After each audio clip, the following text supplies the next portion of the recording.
Olá pessoal, tudo bem? Lucas Franceschini aqui. Eu estou fazendo esse vídeo para a gente poder conversar e eu poder acalmar e esclarecer para vocês em relação ao decreto legislativo número 36, que foi publicado na Itália na última sexta-feira, dia 28 de março.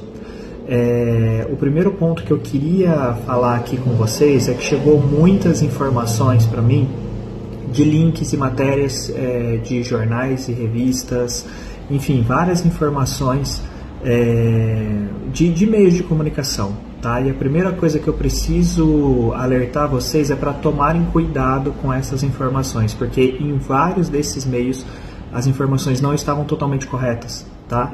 Então, o primeiro ponto a se atentar é aonde a gente está pegando essas informações. E esse é um ponto que até me deixou bastante surpreso negativamente, porque vários meios grandes de comunicação, da grande mídia, prestaram um grande desserviço em relação à cidadania italiana, da forma como eles trataram esse tema, tá? Várias informações antes mesmo do decreto ter sido publicado, já estava circulando várias e várias informações, e quando o decreto veio a ser publicado, de fato, que a gente teve acesso a ele, a gente viu que não era bem aquilo que estava sendo dito. Talvez isso apareça num segundo momento, mas nesse primeiro momento, vários dos pontos que foram levantados lá não aconteceram de fato, tá? Então, esse é o primeiro ponto.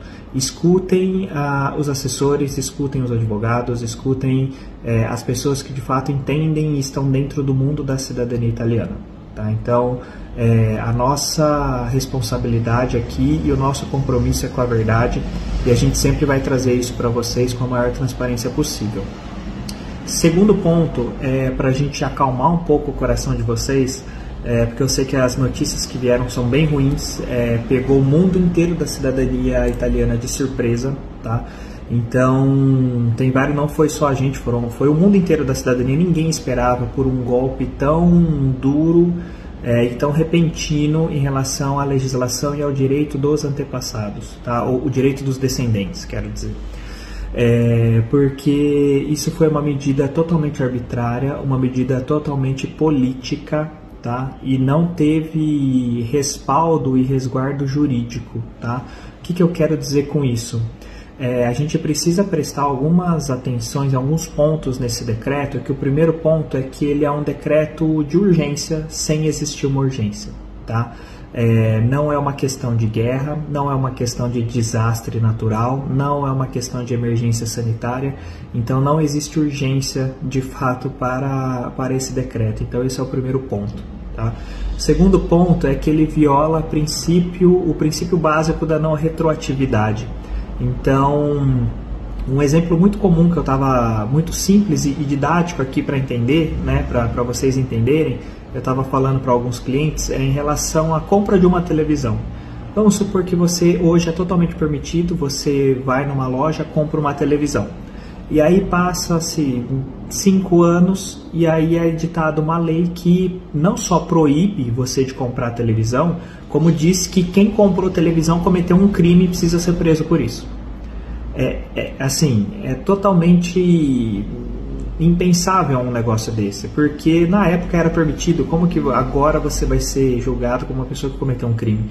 Então, fazendo esse pequeno paralelo, a cidadania italiana, ela é um direito, ela é algo que já nasceu com você. Então, não é você, quando você faz o processo de reconhecimento de cidadania, não é uma condição, não está sendo colocado, adquirido, tirado no processo, seja no pedido, seja a partir do momento da sentença.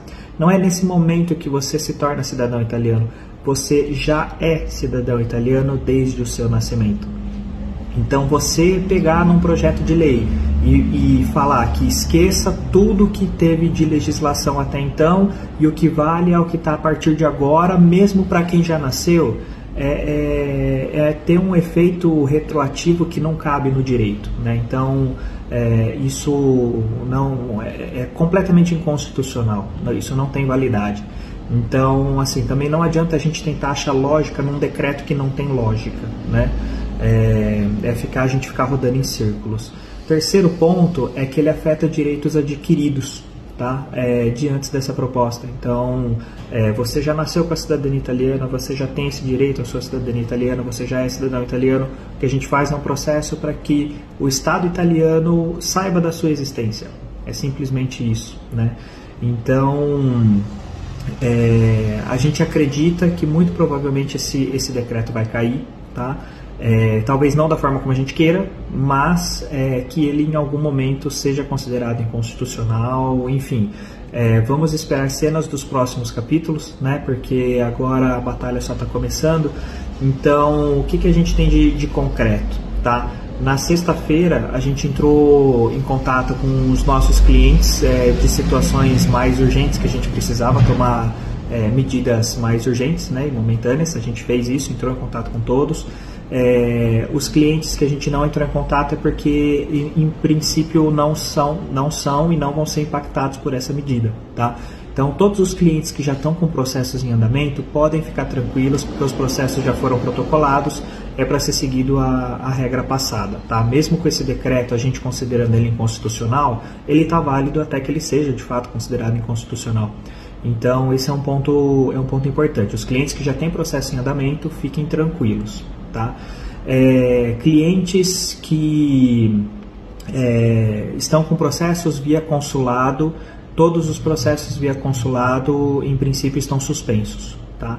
Então, para quem não pagou a taxa, né, não entregou de fato a documentação e não pagou a taxa, em princípio se encaixa nesse decreto legislativo, né? Então, ainda não apresentou a documentação, então estaria fora, tá? Então, aqui o que a gente precisa fazer é de fato aguardar. Clientes de processo presencial na Itália, mesma situação, todos os processos estão suspensos, tá? A não ser que você já tenha protocolado no Comune, entregue toda a documentação. Caso contrário, o processo está suspenso, e se você estiver preparando para ir para a Itália, a gente recomenda que você não vá agora, tá?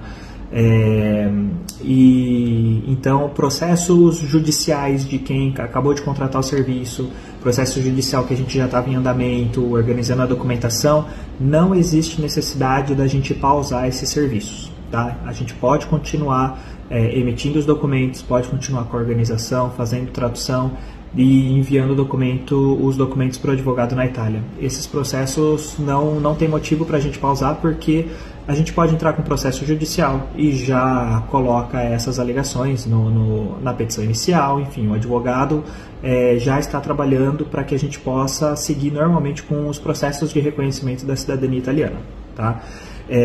Nessa semana agora, o nosso advogado vai ter uma reunião com um professor de Direito Constitucional para ver as medidas cabíveis, o que pode ser feito.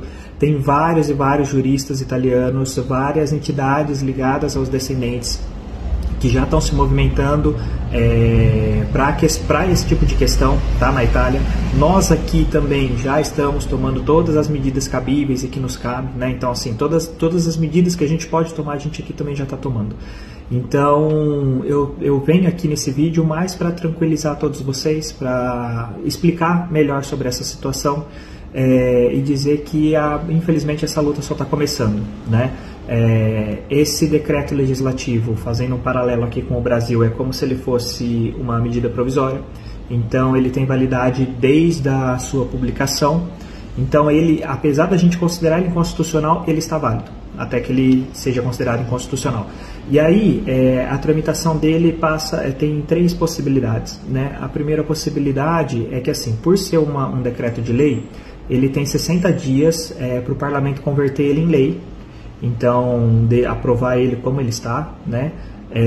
O parlamento pode fazer alterações, ou o parlamento pode cancelar, deixar caducar essa medida provisória, passar o prazo dos 60 dias e tudo volta a ser como era antes, tá?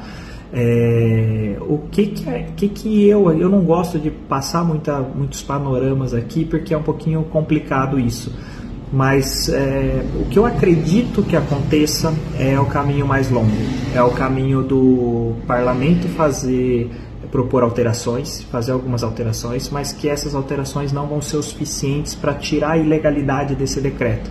E aí, posteriormente, a gente acredita que existem brigas jurídicas para considerar pontos, enfim, determinadas situações inconstitucionais dentro desse decreto. É um caminho mais longo, mas é o que infelizmente eu acredito que aconteça. Espero estar errado, tá? Então espero que tudo transcorra da forma mais rápida possível, que esse decreto caia por inteiro, tá? Mas não sei se eu estou sendo muito esperançoso ou não, mas eu espero que isso aconteça, apesar de não acreditar muito nessa possibilidade. Então, o que eu recomendo, tá? Quem já estava planejado de seguir com o processo de cidadania pela via judicial, siga o processo pela via judicial, continue organizando a documentação, a gente pode seguir com os processos, tá? Não tem necessidade de abandonar os seus objetivos. Então, a não ser que você já esteja numa situação que o seu processo está suspenso via consulado ou via comune, né? O restante pode seguir com os processos. Uma coisa muito importante aqui também é que eu peço que vocês tenham calma, apesar da situação ser um pouco desesperadora, o desespero não vai levar a gente a lugar nenhum, tá? Então tenham calma, tenham paciência, confie no nosso trabalho, confie no trabalho dos advogados, confie na justiça italiana, que a gente vai vencer essa batalha. Isso é só mais um entrave político, né? E quem fez isso sabe exatamente o que está fazendo, tá? Então, vamos dar tempo ao tempo, vamos estudar e agir de acordo com a legalidade e com o que nos cabe fazer, ok? Espero que com esse vídeo tenha ficado tudo um pouco mais claro e que eu tenha ajudado a acalmar um pouco a ansiedade de vocês, visto tudo que está acontecendo, ok? Então vamos conversando e qualquer dúvida eu continuo à disposição para a gente poder conversar mais sobre o assunto.